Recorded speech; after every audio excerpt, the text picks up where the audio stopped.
Fort വെച്ച് latest ആയി finish ചെയ്ത സൈറ്റാണ്. ഇത് ആക്ച്വലി എൻ്റെ ക്ലയൻ്റ് ഒക്കെ ഓൾറെഡി ദുബായിലാണ്. അപ്പോൾ ജസ്റ്റ് നമ്മൾ ഫർണിഷിങ് ചെയ്തിട്ടില്ല. ഇത് ആക്ച്വലി ജസ്റ്റ് ഒരു ലിവിംഗ് റൂം സ്പേസ് മാത്രമാണ് കിട്ടുന്നത്. ഒരു മാക്സിമം ഒരു 5 to 6 years കഴിഞ്ഞാൽ അവർ സെറ്റിൽ ആവുന്നത്. അപ്പോൾ എന്തായാലും അതിൻ്റെ ഇന്ത്യയിലെ ചെറിയ മാറ്റങ്ങളും വരും. അതുകൊണ്ടാണ് നമ്മൾ അതിൻ്റെ ക്യാഷ് സ്പെൻഡ് ചെയ്യാണ്ടിരിക്കാൻ വേണ്ടിയാണ് നമ്മൾ ചെയ്തത്. ജസ്റ്റ് നമ്മൾ സീലിംഗ് മാത്രം ചെയ്തിട്ടുള്ളൂ. ഇതാണ് ചെറിയ രീതിയിലുള്ള ഒരു പ്രയർ സ്പേസ് ആണ് കൊടുത്തിരിക്കുന്നത്.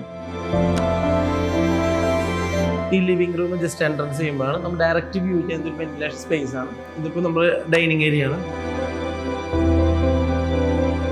ഇതാണ് mainly attraction stair casing space. അതിൽ നമ്മൾ ജസ്റ്റ് ഒരു 210 ഹൈറ്റിൽ ചെറിയ മെസലൈൻ ഫ്ലോർ പോലെയാണ് പ്ലേസ് ചെയ്തിരിക്കുന്നത്. ഇവിടെ നിന്ന് ഡയറക്റ്റ് അട്രാക്ഷൻ വരുന്നത് വെന്റിലേഷൻ സ്പേസ് കൊടുത്തിരിക്കുന്നത് മാക്സിമം ഒരു 2 meter ഹൈറ്റുള്ള ഒരു സെമി സർക്കിൾ ആർച്ചാണ് കൊടുത്തിരിക്കുന്നത്. മാക്സിമം നമ്മൾ ഉദ്ദേശിക്കുന്നത് ഡൈനിങ് സ്പേസിലേക്ക് മാക്സിമം വെന്റിലേഷൻ കൊടുക്കാനാണ് നമ്മൾ ഇത്ര ഓപ്പണിംഗ് സ്പേസ് കൊടുത്തിരിക്കുന്നത്.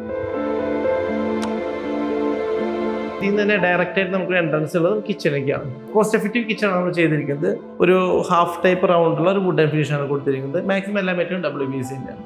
ഇതിൽ മാക്സിമം നമ്മളിപ്പോൾ ഓയിൽ പുള്ളൗട്ടും ഒരു ഇത് മിനിമം യൂസ് ചെയ്യേണ്ട എല്ലാ ആക്സസറീസും നമ്മൾ യൂസ് ചെയ്തിട്ടുണ്ട്. ആക്ച്വലി ഈ ഏരിയ പ്ലേസ് ചെയ്തത് ഫുഡ് ആൻഡ് ഹോബിൻ സ്പേസ് ആണ്. ഇതാണ് നമ്മൾ ചിമ്മിനിയുടെ പോയിന്റ് ആക്ച്വലി യൂസ് ചെയ്തത്. ഇപ്പോൾ അവിടെ ക്ലയൻറ്റ് ഇപ്പോൾ നാട്ടിലില്ലാത്ത കാരണം നമ്മൾ ജസ്റ്റ് ഒരു ഫംഗ്ഷന് വേണ്ടി മാത്രമാണ് ഈ സ്റ്റവ് ഇവിടെ പ്ലേസ് ചെയ്തിരിക്കുന്നത്. ഈ വീട്ടിൽ 4 അറ്റാച്ച്ഡ് ബെഡ്റൂംസ് ആണുള്ളത്.